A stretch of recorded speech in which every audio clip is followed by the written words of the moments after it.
E salve, salve a todos aqueles que se ligam aqui no canal Futebol com Lô Manuel. E nesse vídeo a gente vai analisar aqui todas as contratações da Série A, os times que mais investiram, os times que menos investiram.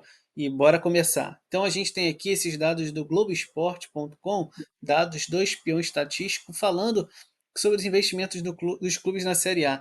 Então a gente observa aqui nesse gráfico bem interessante que em 2024 foi o ano com mais investimentos, né? Se a gente somar aqui a primeira janela, 1 bi contra 900, com 900 milhões na segunda janela, dá 2 bi no ano de 2024.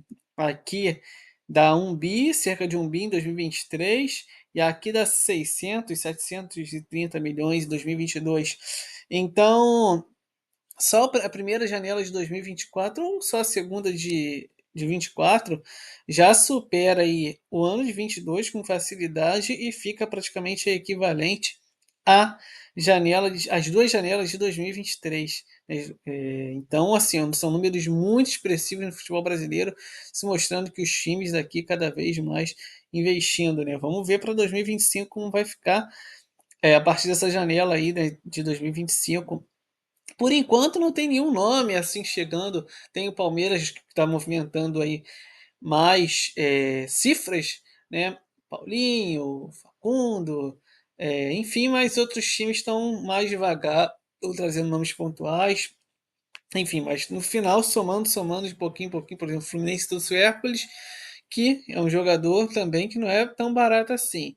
Então, somando, mas vamos ver no final como vai ficar essas primeiras janelas de 2025. Então vamos olhar aqui. A gente tem, fazendo uma análise aqui no.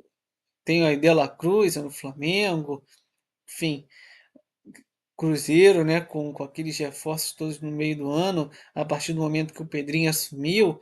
Então vamos olhar aqui, time por time. Então a gente tem aqui no topo, número um, né, o Botafogo com 18 reforços, 323 milhões, estão bem recompensados, né, com dois títulos.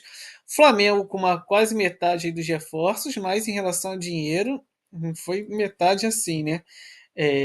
Então é sinal que o investimento do Flamengo foi bem alto. O Flamengo também conseguiu o título da Copa do Brasil em 2024. O Palmeiras, que está ali quase a quantidade de reforços do Flamengo, acho que principalmente na metade do ano, né? Que trouxe Maurício, trouxe Felipe Anderson, 193 milhões, mas num patamar assim já está abaixo dos 200. O Cruzeiro com 17 reforços, quase o mesmo valor do Palmeiras. Então, você vê que o Cruzeiro pagou quase a mesma coisa do Cruzeiro, do Palmeiras, mas por uma quantidade de jogadores muito maiores, né? Não sei se está contando também jogadores que vieram, sei lá, principalmente no início do ano, com valores, né, com cifras mais baixas. Aí depois vem Corinthians e o Vasco, que gastou bem também. A gente observa que o Vasco não foi bem sucedido, o Bahia razoavelmente, né? O Corinthians aqui deu certo, as contratações foram 18 por uma quantidade expressiva de valor, mas deu certo principalmente na segunda janela. Aí vem Bahia, Internacional e os times que menos investiram, você vê. Olha só, o Criciúma praticamente trouxe jogadores de graça, 18 jogadores a 480 mil reais. Não chegou nem a 1 milhão. A mesma coisa, Juventude, 30 jogadores atrás do Goianiense. Surpreendente, conseguiu 30 jogadores a 7 milhões.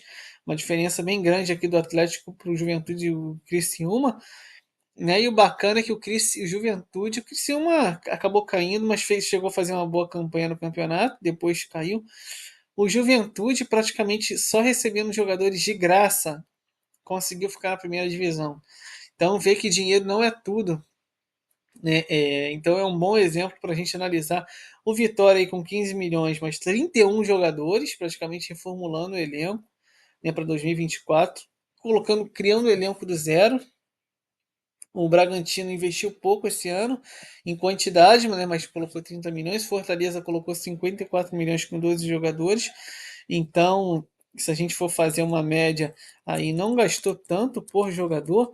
A gente pode até fazer um cálculo aqui rápido. Estou pegando aqui a calculadora. Se a gente for pegar os jogadores do Fortaleza, 54 milhões dividido por 12, gastou 4 milhões e meio por jogador. né? Diferentemente do São Paulo, se a gente for pegar aqui os 80 milhões de São Paulo dividido por 8, gastou 10 milhões por jogador. Enfim, até o Flamengo também. O Flamengo, se a gente for pegar, pode ser uma média interessante. 275 dividido por 7, 40, cerca de 39 milhões para ser mais próximo do número, 39 milhões por jogador. Então, um número assim, bem expressivo, né, para o Palmeiras e para o Flamengo aí que gastaram mais, tiveram mais gastos por jogador, né? Contratações mais caras. Então aqui a gente tem top 1 o Almada, 123 milhões de reais. Um jogador que deu certo o investimento, né? Caiu com uma luva aí pro time do Botafogo, então jogou super bem. A gente tem também o Alcaraz, que é um jogador que veio a 110 milhões, chegou a ser reserva com o Tite, e a torcida criticava muito o Tite por deixar esse jogador pelo investimento dele, por tanto que o Flamengo esperava nesse jogador. O Luiz Henrique, aí nem se fala também, era quando foi contratado a contratação mais cara do futebol brasileiro, depois foi superado pelo Almada, e o Alcaraz chegou depois e ficou na frente. De La Cruz, outra aí. Por isso que o Flamengo, ó, só aqui já dá 180 milhões. O Alcaraz com De La Cruz. De La Cruz deu muito certo, né? No time do Flamengo. O Bahia com o Luciano Rodrigues, esse jogador se chegou na segunda janela.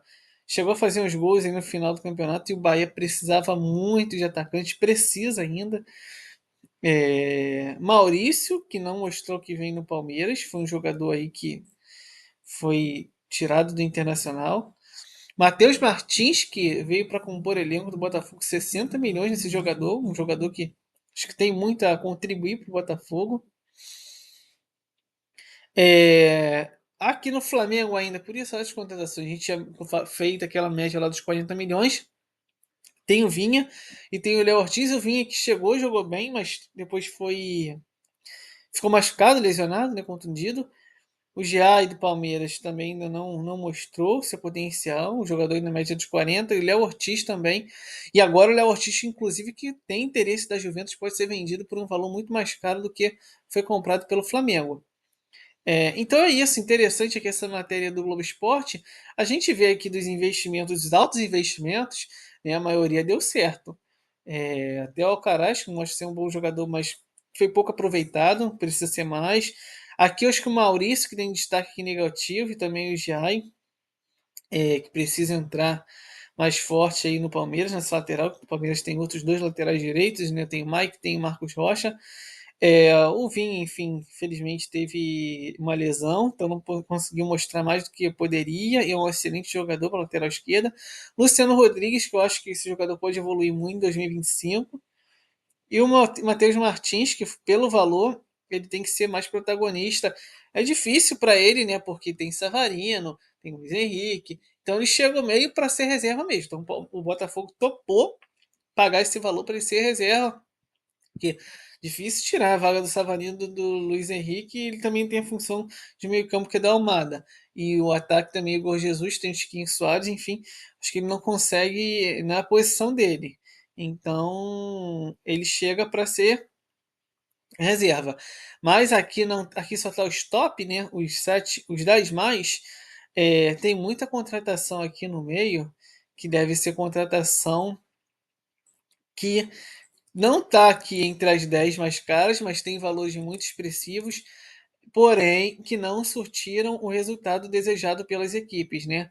Então aqui se a gente for pegar, sei lá, jogadores de 35, de 30 milhões que a gente não tem aqui na lista, mas esses jogadores deixaram a desejar, né? Que dos exemplos é o do Cruzeiro, que eu esqueci o nome agora.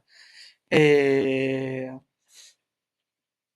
O Wallace, né? O Wallace, o Cruzeiro que trouxe muitos nomes caros nessa metade do ano. Teve Matheus Henrique, pegando aqui uma outra reportagem da ESPN. Matheus Henrique e o Wallace custaram 37 milhões, 37 milhões ao Cruzeiro. Então está aqui no patamar do Léo Ortiz, deve estar aqui logo embaixo. Matheus Henrique até chegou a jogar bem, mas o Wallace não.